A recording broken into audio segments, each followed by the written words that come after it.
No audio. Okay. Sorry. Ulit.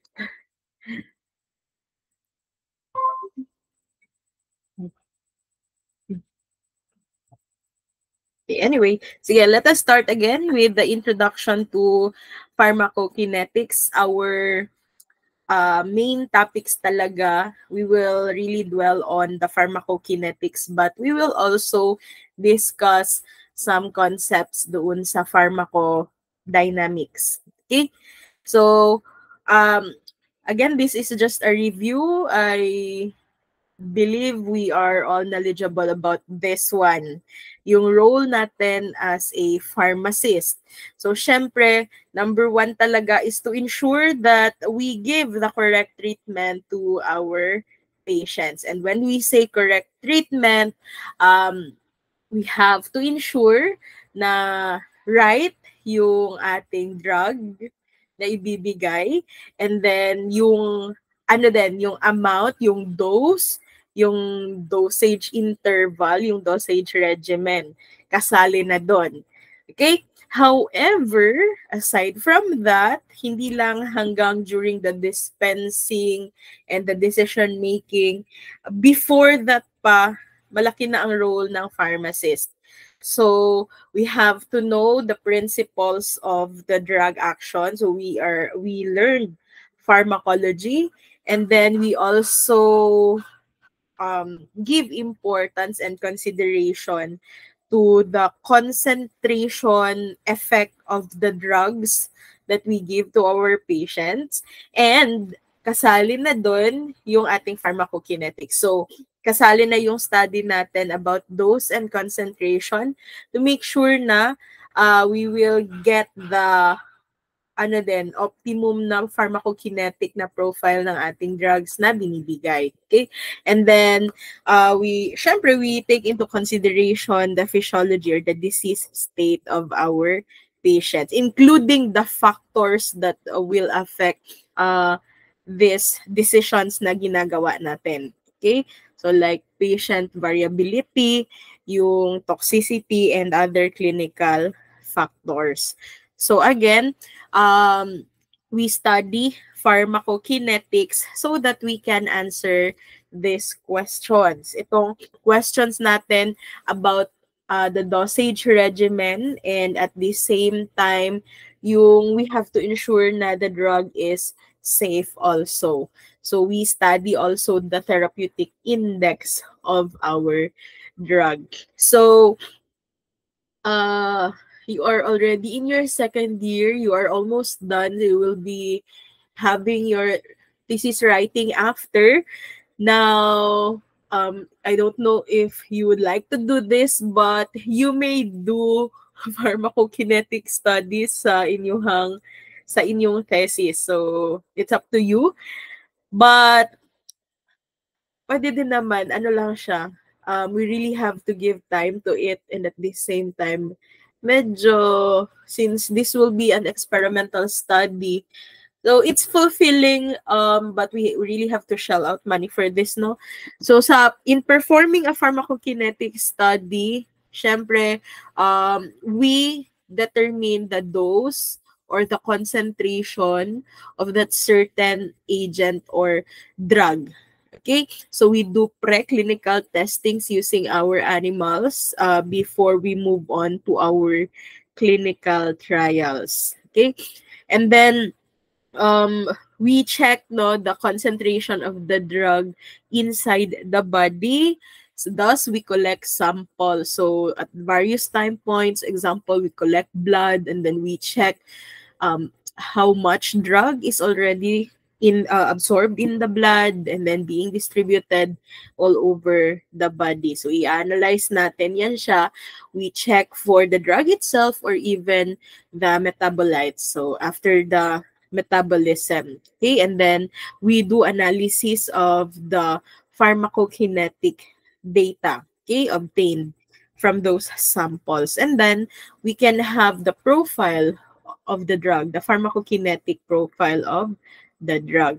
So in our bachelor's bachelor's degree na biopharm, ulit-ulit itong sinasabi sa atin, no, yung meaning ng ating pharmacokinetics and ating pharmacodynamics. So si pharmacokinetics, ito yung meron tayong 4 principles dito. You have the absorption, distribution, metabolism, and excretion. So yun yung topics or the fundamentals na dinidiscuss natin sa pharmacokinetics. So what the body does to the drug. Now, if we're going to apply these principles for us to have a good decision on what drug are we going to give to the patient, and then para ma-achieve din natin yung maximum therapeutic utility, that's the time we call it clinical pharmacokinetics. So once again, when you say pharmacokinetics, we are talking about yung question of what the body does to the drug. So again, that includes the absorption of the drug after the administration, and then checking kung gaano nakarami yung concentration sa body and gaano karami yung na-distribute sa tissues. And then we study also the metabolism of the drug as well as its excretion. So when you say metabolism and excretion, we call that elimination. Okay? And then we study also the pharmacodynamics. Okay? So that's the other way around, what the drug does to the body. So that includes the pharmacologic effect of the drug or the clinical response. And that it includes also the toxicity ng ating drug. Okay? So sa pharmacokinetic principles, again, we start syempre with administration. And I believe we all know this na kapag hindi naman siya intravenously given, then the drug needs to be liberated.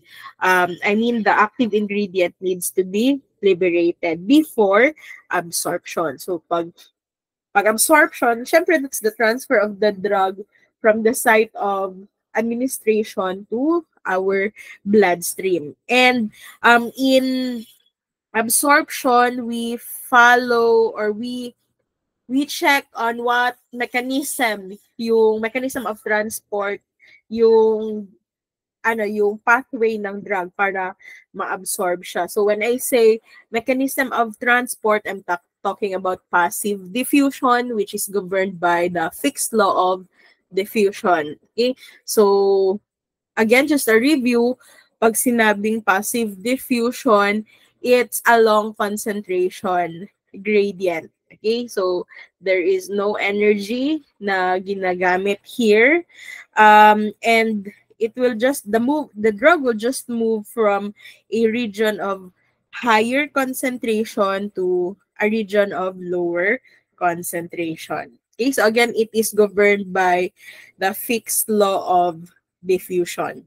Okay, let me wait lang ha.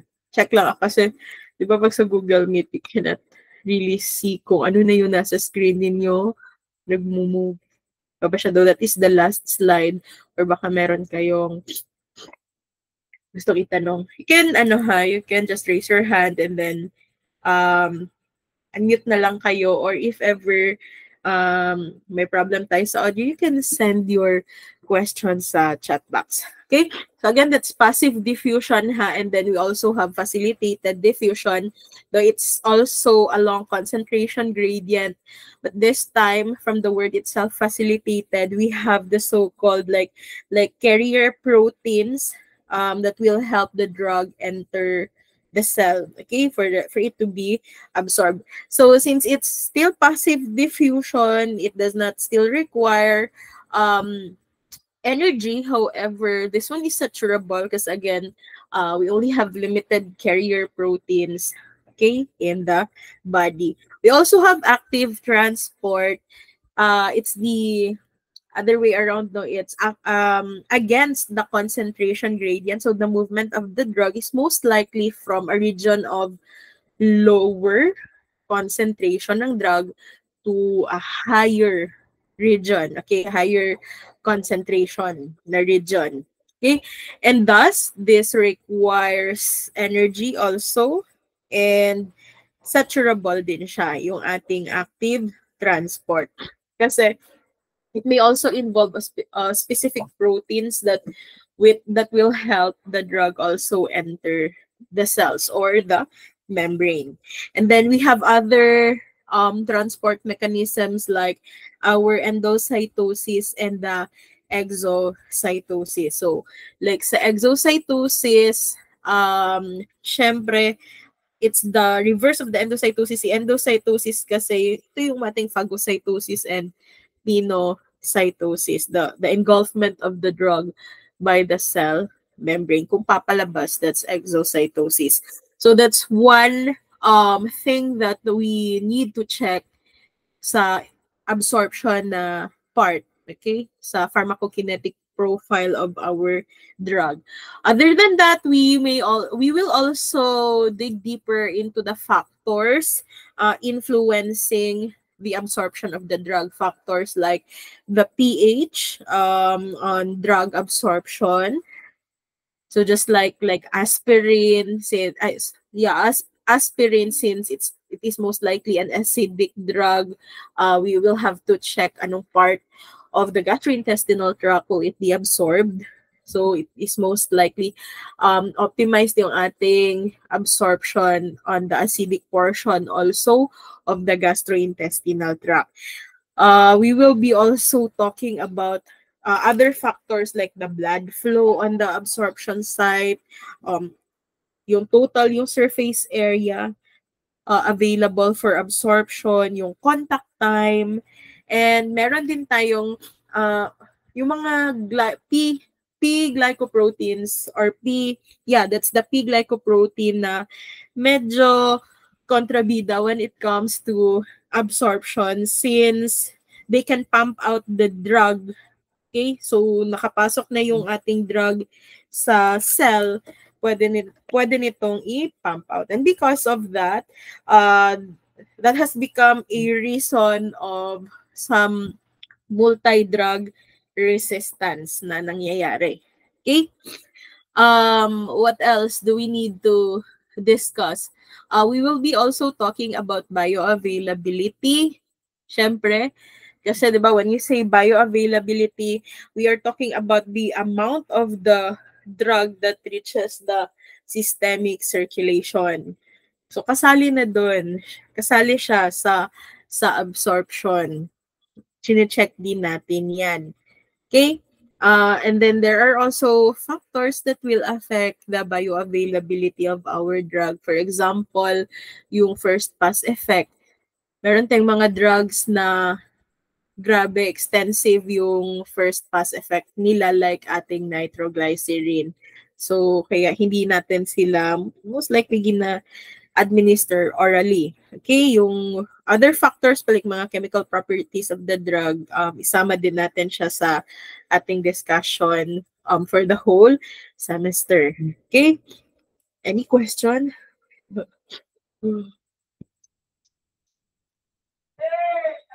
Struggle.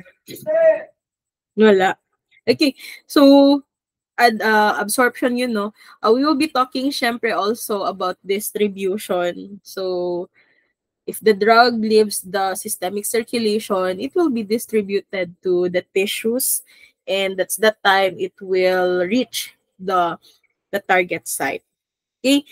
And magdi-discuss din tayo niyan yung sa protein binding, kasali kasi yan siya sa distribution. And then after the distribution, you have the metabolism. So we have three major routes of metabolism or elimination, and that includes the hepatic metabolism, which is actually the major, considered the major site no sa metabolism, yung ating liver. And then we also have urinary metabolism and biliary metabolism. And lastly, we will be discussing also the excretion of the drug. So our major pathway for our excretion is the renal elimination of the drugs. We'll be talking about the glomerular filtration, the rate of it, and then yung other pa na yung process like the proximal tubular secretion and the distal tubular reabsorption. Yan yung i-discuss natin for the pharmacokinetics. However, I told you we will have to discuss also some concepts under sa pharmacodynamics. So, kasali din yan siya.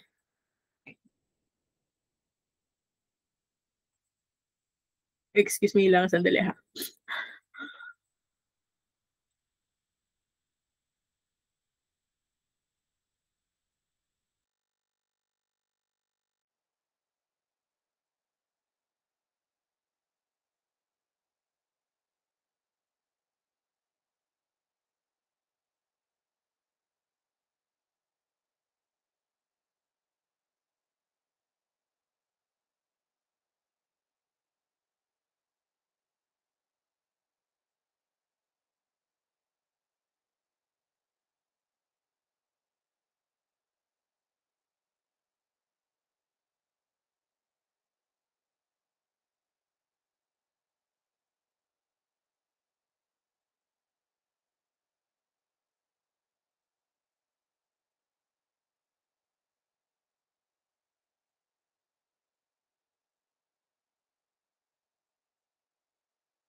Okay, sorry. Let us continue. So sa pharmacodynamics, we are going to discuss like example receptors. So, 'di ba, a lot of the drugs when you say drugs, so it need to interact with a certain like chemical in the body, okay? Para mag-elicit ng pharmacologic action. So, under sa pharmacodynamics na study, we discuss the like example the nature of our drug receptors, like 90% of that are proteins, the rest are lipids or even nucleic acid. So from the proteins, we have regulatory proteins. We also have enzymes that are considered receptors of our drugs. For example, yung dihydrofolate reductase na enzyme, which is the receptor of our methotrexate. Okay, and then we also have transport proteins, example, the sodium potassium ATPase, which is the target of our digoxin. Okay, so that is also considered a receptor. It's a protein, it's a transport protein. And then we also have structural proteins. Example, the tubulin, which is the receptor of our colchicine. So it's a structural protein, the tubulin. That's the protein involved in the mitotic spindle. Okay? So, yan yung mga nature ng ating mga receptors. So, again, 90% of that are proteins. The remaining are lipids and nucleic acids. Okay? Though, however, we have like orphan receptors and even spare receptors. So, for the orphan receptors, this one is a good area for research. Okay? Because from the name itself, orphan, we still don't know what is the ligand for that kind of receptor. Okay, so in our pharmacodynamic class in our undergrad na level, no, we discuss even the classes of receptors under the pharmacodynamics. I don't know if you can still remember, we have class 1, 2, 3, and 4 for our receptor. So si class 1, we call that the ionotropic receptors. It's associated with, ano, itong receptors na kasi ito, they are like associated with an ion channel. So ligand-gated ion channel. Okay? So example nito yung sodium, sodium, nicotine. Si nicotine kasi yung kanyang nicotine receptor, pag nag-bind siya doon, sodium channel will open. Okay? And then sodium will enter, causing depolarization, and that makes the inside membrane of the cell more positive, and thus leading to the excitation or the stimulation of the cell. So it's class 1. Again, since it's ionotropic, there is an ion channel involved when the ligand binds to that kind of receptor. That's class 1. So again, nicotine yung ating example. Or if we have to give another example, we also have the GABA receptor. So si GABA naman, if it binds to its GABA receptor, then meron naman siyang sequelae. Ma-open yung chloride channel. So chloride will enter the cell. Since chloride is negatively charged, the inside membrane of the cell will become more negative, and thus leading to parang hihina naman yung function ng cell. So we can now differentiate the effects of the nicotine as well as those drugs that stimulate the GABA. Okay, our neurotransmitter na GABA. Those are under the class 1 type of receptors. And then we also have class 2 receptor, that is our metabotropic receptor. So this time naman, if a ligand or a drug binds to this kind of receptor, instead of the ion, iba na, it is the G protein. So I hope you can still remember na itong G protein na ito, meron tayong different kinds, no, the GS, GI, and GQ.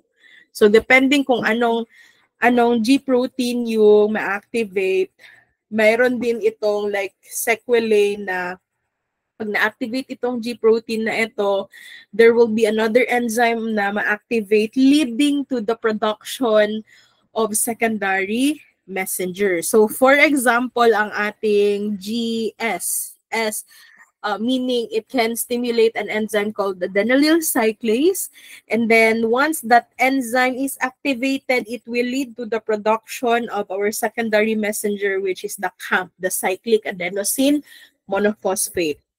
And ayun na siya, si secondary messenger, meron na siyang effect on the different organs in our body. Okay, so that's G protein. That is for the class 2 type ng receptor natin. And then yung class 3 natin is the enzyme-linked receptors. So from the name itself, after the ligand or the drug has bind to its receptor, enzyme na naman ngayon yung ma-activate.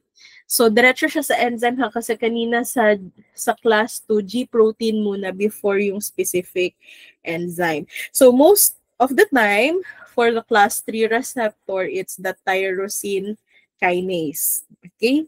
Tyrosine kinase yung ma-activate. So example is yung insulin. Pag ang insulin mag-bind sa kanyang receptor, tyrosine kinase will be activated before siya mag-elicit ng kanyang pharmacologic effect.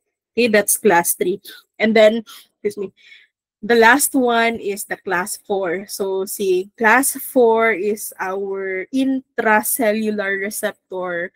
From the name itself, intracellular, the receptor is found inside the cell. The first 3 kasi is found in the membrane.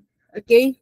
So, in the membrane siya. Ito, this time, it's inside the cell. So, for example, the tubulin, which I mentioned a while ago, the target receptor of our colchicine, the tubulin involved in the mitotic spindle, especially during the mitosis, no?